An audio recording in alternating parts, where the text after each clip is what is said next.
Assalamualaikum warahmatullahi wabarakatuh. Kami dari kelompok 2 yang beranggotakan Futra S. Hutasoid, Muhammad Fikri Abrar, Made Apiawan Anarki, dan saya sendiri Siti Sarah. Kami di sini akan mempresentasikan hasil diskusi kelompok kami dengan topik organisasi dasar komputer modern. Ada 2 materi yang akan kami bahas di sini. Yang pertama, apa saja klasifikasi komputer, dan yang kedua, bagaimana kinerja sistem komputer. Klasifikasi komputer berdasarkan tujuan pemakaian terbagi menjadi 2. Yang pertama, special purpose computer merupakan jenis komputer yang dirancang dan digunakan untuk tujuan-tujuan pemakaian pada masalah khusus yang biasanya hanya berupa satu masalah saja. Yang kedua, general purpose computer digunakan untuk menyelesaikan berbagai masalah, dapat digunakan untuk menyelesaikan program yang bermacam-macam dan jenis permasalahan yang berbeda, seperti untuk pengolah kata, grafis, permainan, dan lain-lain. Klasifikasi komputer berdasarkan data yang diolah terbagi menjadi 3, yaitu yang pertama, komputer analog. Komputer analog digunakan untuk mengolah data yang sifatnya berkelanjutan dan bukan data yang berupa angka, melainkan dalam bentuk fisik seperti arus listrik, temperatur, kecepatan, tekanan, dan sebagainya. Yang kedua, komputer digital. Komputer digital berupa angka dan huruf. Yang ketiga, komputer hybrid. Komputer hybrid merupakan kombinasi komputer analog dan digital, digunakan pada aplikasi khusus. Diperlukan komputer yang lebih cepat daripada komputer analog dan lebih tepat daripada komputer digital. Komputer digital memiliki jenis-jenis sebagai berikut. 1. Desktop. Dari jenis perakitan, desktop dapat dibagi menjadi 2 macam, yaitu 1. Built-up. Desktop ini sudah didesain dan dibentuk lengkap dari pabrik pembuatannya. Di sini, user tinggal membeli desktop dan langsung memakainya. 2. Rakitan. Maksud rakitan adalah user merakit sebuah komputer sesuai dengan spesifikasi yang dia inginkan. Selain desktop, ada juga laptop. Laptop atau komputer jinjing atau notebook merupakan sebuah mobile komputer yang berukuran relatif kecil dan ringan. Kemudian tablet PC. Tablet PC adalah laptop atau portable komputer berbentuk buku, memiliki layar sentuh atau teknologi tablet digital yang memungkinkan pengguna komputer menggunakan stylus atau pulpen digital selain keyboard ataupun mouse komputer. Kemudian PDA. PDA merupakan singkatan dari Personal Digital Assistant, yaitu sebuah alat elektronik yang berbasis komputer dan berukuran kecil serta dapat dibawa kemana-mana. Keunggulan komputer digital adalah 1. Proses data lebih tepat dibandingkan komputer analog. 2. Dapat menyimpan data selama masih dibutuhkan oleh proses. 3. Dapat melakukan operasi logika. 4. Data yang telah dimasukkan dapat dikoreksi dan dihapus. 5. Output yang dihasilkan dapat berupa angka, huruf, grafik, atau gambar. Kemudian klasifikasi komputer berdasarkan ukuran dan kemampuan. Saat ini ukuran fisik komputer agak sulit dijadikan patokan atas kemampuan atau kapasitasnya, sebab ukuran komputer mikro bahkan notebook saat ini bisa melebihi kemampuan dari mini komputer yang ada sekitar 1970-an. Namun kita bisa melakukan perbandingan pada masa generasi yang sama. Selain bentuk fisiknya, kemampuan yang diukur biasanya ditunjukkan atas kemampuan kapasitas memori, kapasitas penyimpanan storage atau hard disk, dan kemampuan laju prosesornya, serta ukuran fisik komputer itu sendiri. Contoh klasifikasi komputer berdasarkan ukuran dan kemampuannya. 1. Mikrokomputer. Mikrokomputer merupakan jenis komputer yang menggunakan sistem mikroprosesor sebagai unit proses data utamanya atau bagian CPU-nya. 2. Mini komputer. digunakan oleh perusahaan atau organisasi untuk tujuan tertentu. Contohnya, perusahaan yang bergerak dalam bidang produksi sering menggunakan mini komputer untuk dapat memantau proses produksinya. 3. Mainframe komputer. Komputer ini mampu memberikan proses dan juga menyimpan data yang cukup cepat. 4. Superkomputer merupakan jenis komputer yang paling kuat dan juga komputer paling canggih. Komputer ini mampu melakukan triliunan perintah dalam setiap detiknya. 5. Engineering workstation digunakan untuk menjalankan aplikasi yang dipakai oleh para ahli teknik dalam melakukan perhitungan dan penyelesaian pekerjaan.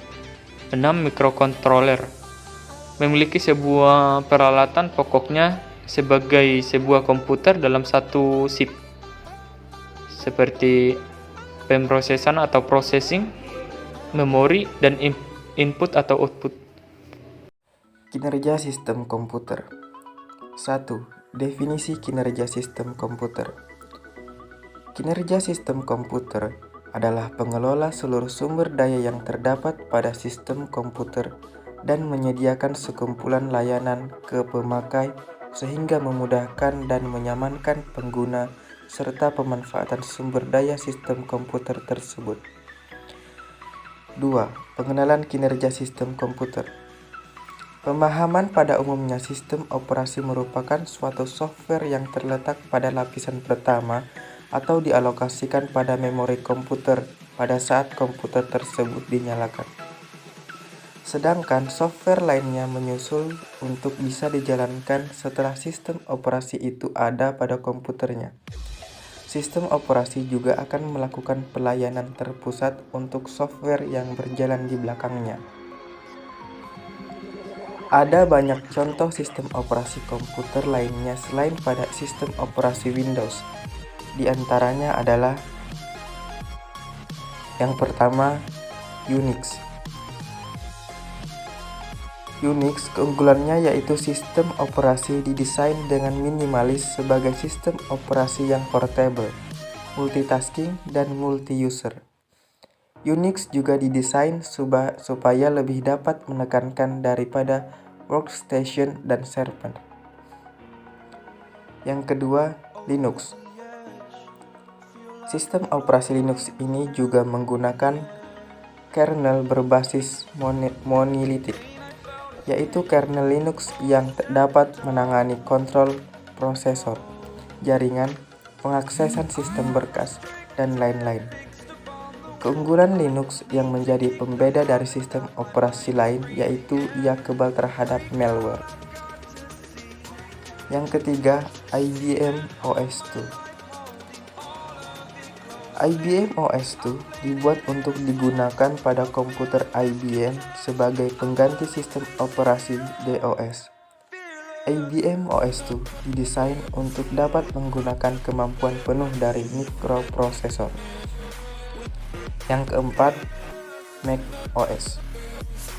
Mac OS merupakan sistem operasi pertama menggunakan Graphical User Interface atau GUI atau sistem antarmuka pengguna grafis. Tampilan sistem operasi. 1. Tampilan pengguna.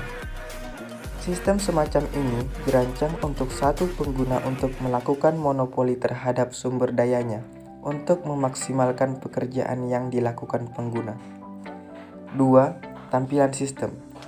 Berfungsi sebagai pengalokasi sumber daya dan bertindak sebagai pengelola sumber daya. Memberikan keputusan antara permintaan yang saling bertentangan atau conflicting request. Tujuan kinerja sistem komputer yaitu sebagai pengontrol dalam mengeksekusi program-program aplikasi. Selain itu juga sistem operasi juga berfungsi sebagai interface atau mediator antara pengguna komputer dengan perangkat keras komputer. Secara umum memiliki 3 tujuan yang paling dasar, yaitu yang pertama, efisiensi. Itu memungkinkan sumber daya yang ada pada komputer dan digunakan secara efisien. Selanjutnya yang kedua, itu kemudahan. Dengan adanya sistem operasi, komputer lebih mudah dalam penggunaannya. Kemudian yang ketiga yaitu kemampuan untuk berevolusi. Sistem operasi dapat disusun dan direncanakan untuk pengembangan yang efektif. pengujian dan penerapan fungsi-fungsi yang baru tanpa mengganggu layanan yang telah ada. Kemudian yaitu tugas atau manajemen sistem komputer. Yang pertama yaitu prosesor manajemen yang melibatkan penempatan tugas-tugas atau peran dalam pesanan dan memasangkan ke dalam ukuran yang dapat dikelola sebelum proses tersebut pergi atau masuk ke CPU. Kemudian yang kedua yaitu memori manajemen.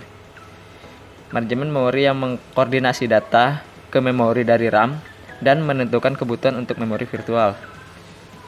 3. Device management. Manajemen perangkat yang menyediakan antarmuka perangkat yang terhubung. Kemudian yang 4 yaitu storage management. Berperan sebagai manajemen penyimpan yang mengarahkan penyimpanan ke data permanen dan aplikasi yang memungkinkan komunikasi standar antara perangkat lunak dan komputer. Kemudian yang terakhir yaitu user interface, yaitu antarmuka pengguna yang memungkinkan Anda berkomunikasi dengan komputer Anda. Fungsi sistem komputer. Yang pertama yaitu melakukan booting pada komputer. Kemudian yang kedua melakukan tugas-tugas komputer dasar, misalnya mengelola berbagai perangkat peripheral, misalnya mouse dan keyboard. Yang ketiga yaitu menyediakan antarmuka pengguna, misalnya baris perintah antarmuka penggunaan grafis. Selanjutnya yang keempat, menangani sumber daya sistem seperti memori komputer dan berbagai pemrosesan di CPU oleh berbagai aplikasi dan perangkat peripheral. Yang kelima yaitu menyediakan manajemen file yang mengacu pada sistem operasi, manipulasi, menyimpan atau mengambil suatu data. Yang terakhir yaitu penanganan kesalahan yang dilakukan oleh sistem operasi. Dibutuhkan tindakan pencegahan kapanpun bisa diperlukan untuk menghindari kesalahan. Sekian pemaparan video dari kami. Jika ada salah kata dalam penyampaian materi, kami ucapkan maaf sebesar-besarnya. Semoga bermanfaat. Terima kasih.